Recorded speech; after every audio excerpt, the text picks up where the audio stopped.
Bueno, en este nuevo video vamos a ver movimiento circular.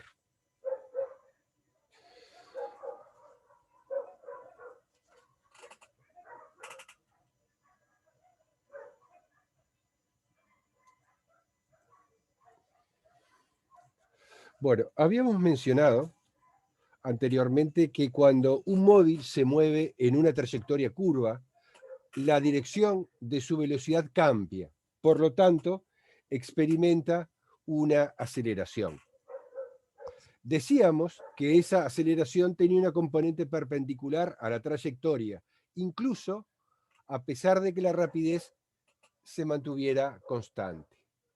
Veamos el caso en que un automóvil describe una trayectoria circular. Podemos ver tres casos en función de cómo varía su rapidez.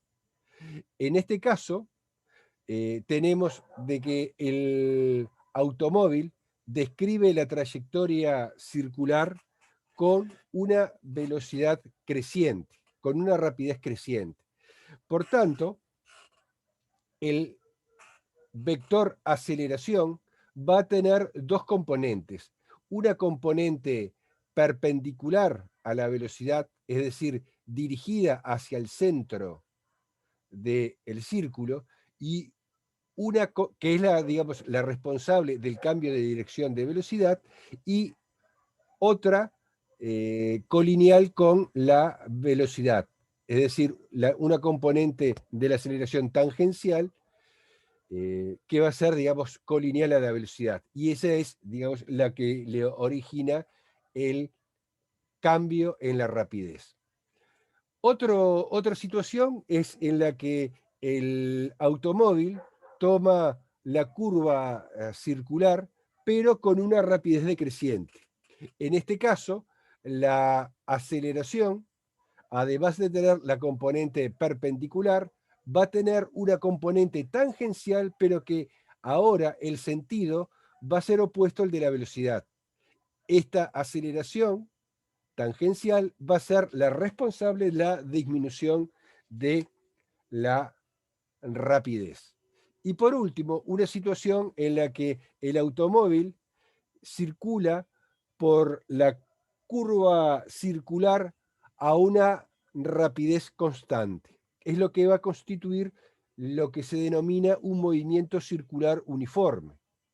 Es decir, que recorre a rapidez constante la trayectoria circular. En esa circunstancia, solamente hay una componente de la aceleración.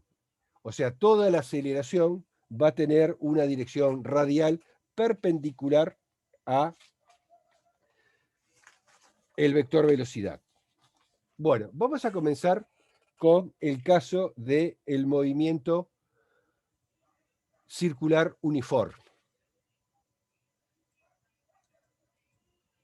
Bueno, la figura muestra un automóvil que se mueve en una trayectoria circular con una rapidez constante v. Este movimiento es un movimiento circular uniforme y lo vamos a abreviar con las letras MCU. Como es tan común, este tipo de movimiento reconoce un análisis particular. Es el denominado movimiento circular uniforme. Bueno, de acuerdo a la definición de aceleración, esta depende del cambio de la velocidad. Y como mencionamos, la velocidad es una cantidad vectorial y por lo tanto puede ocurrir en dos formas: con un cambio en la magnitud de la velocidad, es decir, en la rapidez, y por un cambio en la dirección de la velocidad. La última situación ocurre para un objeto que se mueve con rapidez constante en una trayectoria circular. El vector velocidad siempre es tangente a la trayectoria del objeto y perpendicular al radio de la trayectoria. Bueno, veamos que el vector correspondiente, el vector aceleración correspondiente en un movimiento circular uniforme siempre es perpendicular a la trayectoria, es decir, perpendicular a la velocidad, y siempre apunta hacia el centro del círculo. Si esto no fuera cierto, es decir, de que la aceleración sea perpendicular a la velocidad, habría una componente de la aceleración paralela a la velocidad, y debido a esto, digamos, provocaría una modificación de la rapidez del cuerpo que se está moviendo a lo largo de la trayectoria, lo cual representa una inconsistencia en, digamos, la suposición de que el móvil, que podemos suponer que es una partícula, se movía con rapidez constante a lo largo de la trayectoria. Por tanto, en un movimiento circular uniforme, el vector aceleración solo puede tener una componente perpendicular a la trayectoria, es decir, perpendicular al vector velocidad, y que está dirigida hacia el centro del círculo. Por tanto, en un movimiento circular uniforme, la partícula se mueve en un círculo, es decir, que la trayectoria es un círculo, con rapidez constante y una aceleración que es perpendicular a la velocidad. Bueno, vamos ahora a deducir la expresión para poder determinar cuánto vale esta aceleración en función del radio y de la rapidez con que se está moviendo. Vamos a suponer una partícula que se está moviendo en una trayectoria circular y pasa desde un punto P1 a un punto P2. La trayectoria circular tiene un radio R, es decir, O a P1 vale R, y tiene una velocidad determinada por este vector V1. En el instante P2, en un instante posterior, cuando está en P2, la velocidad está representado por este otro vector V2. En ese, digamos, intervalo de tiempo, digamos, la partícula se ha trasladado, ha experimentado un desplazamiento delta S. Vamos a llamar a el ángulo P1 o P2 delta phi. Entonces, se cumple que el incremento de velocidad va a ser igual, por definición, a la diferencia entre V2 menos V1. Se puede observar lo siguiente, que V2 se puede expresar como V1 más delta V. Ahora bien, si nosotros consideramos estos dos triángulos, este triángulo y este otro, o sea, el triángulo OP1P2 y el OB1B2, vamos a ver que son semejantes. Efectivamente, esto se cumple debido a que son perpendiculares entre sí los lados correspondientes a B1 y B2 con respecto a los radios que está OP1 y OP2. Por tanto, estos dos triángulos son semejantes. Es decir, si son semejantes, se cumple de que la razón entre este lado delta B sobre B1 va a ser igual a la razón que hay entre este otro lado delta S dividido R. Por tanto, podemos expresar el incremento de la velocidad, el módulo del incremento de la velocidad delta B, despejando a partir de esta relación, y nos resulta que es igual a B1 sobre R por delta S. Delta S es este desplazamiento. Ahora bien, el módulo de la aceleración media, por definición, vale delta B sobre delta T. Por lo tanto, sustituyendo delta B por lo que habíamos obtenido, tenemos que la aceleración media es igual a B1 por delta S dividido R por delta T. Ahora bien, la aceleración instantánea era el límite de la aceleración media cuando delta t tendía a cero. Es decir, es el límite cuando delta t tiende a cero de delta b sobre delta t. Sustituyendo y, digamos, operando un poco, tengo de que la aceleración la puedo expresar como B1 sobre R multiplicado por el límite cuando delta t tiende a cero de delta S sobre delta t. Ahora bien, como estamos considerando un movimiento circular uniforme, siempre la rapidez es constante. Por lo tanto, este B1 lo puedo representar simplemente como B a secas.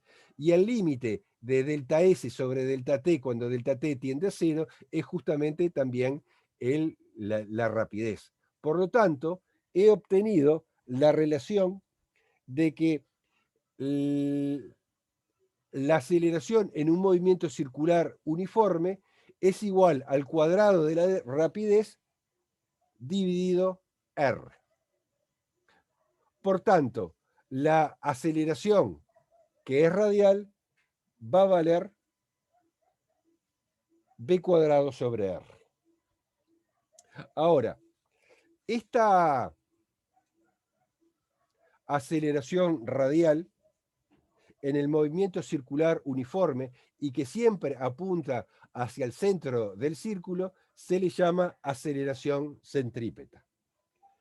En un movimiento circular uniforme, la magnitud de la aceleración centrípeta, que corresponde a la aceleración instantánea, es igual al cuadrado de la rapidez dividido entre el radio del círculo. La dirección es radial y apunta hacia adentro del radio. Se puede expresar la magnitud de la aceleración en un movimiento circular uniforme en términos del período t del movimiento. Es decir, el período es el tiempo que dura en dar una revolución, es decir, una vuelta completa alrededor del círculo. En un tiempo igual a un período, la partícula recorre una distancia igual a la circunferencia, es decir, igual a 2πr. Así que la rapidez b va a ser igual a el valor de toda la circunferencia, 2πr, dividido el tiempo en que demora en recorrerla, que vale justamente el periodo t. Entonces, sustituyendo, obtengo que la aceleración radial, haciendo estos cálculos, o la aceleración centrípeta, la puedo expresar en función del radio y del período a través de esta expresión. Es igual a 4π cuadrado por R dividido el período elevado al cuadrado. Bueno, veamos qué sucede cuando tengo un movimiento circular no uniforme. En esta situación, si bien la trayectoria sigue siendo circular, ahora la rapidez varía. Entonces, va a seguir existiendo una aceleración radial que va a tener el mismo valor que en el caso del movimiento circular uniforme, siempre va a ser perpendicular, va a ser dirigida hacia el centro del círculo y va a valer b cuadrado sobre r, pero con, digamos, teniendo en cuenta, mejor dicho, que esta rapidez b va a variar punto a punto, porque ya no estamos en una condición en que la rapidez es uniforme. La aceleración también va a tener una componente de aceleración paralela a la velocidad instantánea, es decir, una aceleración tangencial. Y esta aceleración tangencial va a ser igual a la tasa del cambio de la rapidez, es decir, va a ser igual a la derivada de la rapidez con respecto al tiempo, o dicho de otra forma, la derivada del módulo del vector velocidad instantánea con respecto al tiempo. La aceleración radial habíamos dicho que seguía valiendo lo mismo. La componente tangencial tiene el mismo sentido de la velocidad si la partícula está aumentando su rapidez, es decir, si está acelerando, y el sentido opuesto si está frenando. En esta figura podemos ver el movimiento típico de un carrito en una montaña rusa que recorre un círculo vertical, por ejemplo, digamos, con una rapidez que es variable. En la parte inferior es donde es máxima su velocidad y entonces aquí la aceleración va a ser máxima, mientras que en los diferentes puntos va a tener una componente, va a tener tanto una componente perpendicular como una componente tangencial. ¿Sí? Bien, ahora vamos a analizar qué pasa con la dinámica en un movimiento circular uniforme. Es decir, vamos a aplicar la segunda ley de Newton a una partícula que se está moviendo en un movimiento circular uniforme. Consideremos una bola de masa m que se ata a una cuerda de longitud r y se la hace girar con una rapidez constante en una trayectoria circular horizontal. Por ejemplo, sobre una mesa sin fricción, como se muestra. ¿Por qué la bola se va a trasladar en un círculo? Bueno, de acuerdo a la primera ley de Newton, la bola se movería en una línea recta si no hubiese una fuerza que actuase sobre ella. Sin embargo, la cuerda evita el movimiento a lo largo de la línea recta tangente al ejercer en la bola una fuerza radial F sub R que la hace seguir la trayectoria circular. Esta fuerza se dirige a lo largo de la cuerda hacia el centro del círculo, como se muestra en la figura, ¿verdad? Si se aplica la segunda ley de Newton a lo largo de la dirección radial, la fuerza neta que causa la aceleración centrípeta se relaciona de la siguiente forma. La sumatoria de fuerzas tiene que ser igual a la masa por la aceleración. En este caso, la aceleración es centrípeta y por lo tanto vale b cuadrado sobre r. Entonces, en este caso, la única fuerza que está actuando es la fuerza radial debido a la tensión del hilo, y esta fuerza radial sería igual a la masa de la bola multiplicada por la rapidez al cuadrado dividido el radio, es decir, la longitud de la cuerda. Bien. Entonces, hay una fuerza que causa una aceleración centrípeta que actúa hacia el centro de la trayectoria circular y genera un cambio en la dirección del vector velocidad. Si dicha fuerza desapareciera, el objeto ya no se movería en la trayectoria circular, se movería a lo largo de una trayectoria en línea recta tangente al círculo, como se muestra en la figura. Es decir, supongamos que en este punto se corta la cuerda, es decir, deja de existir la fuerza radial, desaparece por lo tanto la aceleración centrípeta, y entonces la bola deja de estar acelerada y continuaría con un movimiento rectilíneo uniforme, es decir, saldría por la tangente con la velocidad v, que era igual a la velocidad que tenía en el momento en que se rompe el hilo. Bueno, avancemos un poquito más con el concepto de dinámica en el movimiento circular. Acá de vuelta tenemos una partícula que se mueve con rapidez constante y su aceleración siempre está dirigido hacia el centro del círculo. La magnitud de la aceleración radial, de la aceleración centrípeta, va a ser constante y va a estar dada en términos de la rapidez v y del radio del círculo por la expresión que habíamos visto anteriormente. Entonces, si aplico la segunda ley de Newton a la dirección radial en el movimiento circular uniforme, obtengo que la fuerza neta es igual a la masa por la aceleración radial o la aceleración centrípeta, es decir, es igual a m por v cuadrado sobre r. Bueno, ¿qué pasa si estoy en una situación en que la partícula no describe un movimiento circular uniforme? Es decir, el movimiento circular es no uniforme. En esa situación, lo que vamos a tener es de que la fuerza neta ya no va a ser en la dirección radial, sino que va a tener una componente radial y una componente tangencial. Bueno, la componente radial va a ser la responsable de originar la aceleración centrípeta y la componente tangencial de la fuerza va a ser responsable de la componente tangencial de la aceleración y por lo tanto de la modificación de la rapidez de la partícula.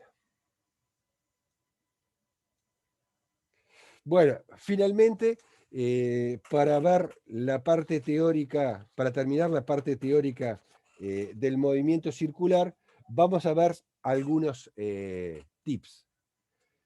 Y el más importante es el siguiente. Tenemos que tener cuidado y evitar usar el concepto de fuerza centrífuga. ¿Por qué razón? En primer lugar, el término centrífugo significa que se aleja hacia el centro. El cuerpo no se dirige hacia afuera, se encuentra en un movimiento constante circular y está acelerado y no se encuentra en equilibrio. Punto 2. Si hubiera una fuerza adicional hacia afuera para equilibrar la fuerza hacia adentro, entonces no habría fuerza neta y el cuerpo se movería en línea recta y no en un círculo. Y finalmente, la cantidad m por v cuadrado sobre r no es una fuerza, corresponde al otro miembro de la ecuación. Entonces, cuando hago el diagrama del cuerpo libre, tengo de que, en este caso estoy dibujando lo correspondiente a un movimiento circular uniforme, la única fuerza que actúa es una fuerza dirigida hacia el centro, que es la responsable de la aceleración centrípeta. Si quiero, puedo dibujar, digamos, un vector paralelo y en el mismo sentido que represente la aceleración centrípeta. Pero el diagrama del cuerpo libre en el que represento una fuerza radial y otro término de una fuerza en sentido contrario y cuya magnitud vale m por v cuadrado sobre r, es incorrecto. Es cierto que un pasajero en un móvil que sigue una curva en un camino horizontal tiende a deslizarse hacia afuera de la curva, como si respondiera a una fuerza centrífuga. Pero lo que realmente sucede es que el pasajero tiende a seguir por el principio de inercia moviéndose en línea recta y el costado del auto o del vehículo en el que va choca contra el pasajero cuando el auto está dando la vuelta. En un marco de referencia inercial no existe nunca una fuerza de este tipo centrífugo. Bueno, vamos a terminar este video y a continuación, en otro video, vamos a ver un par de ejemplos.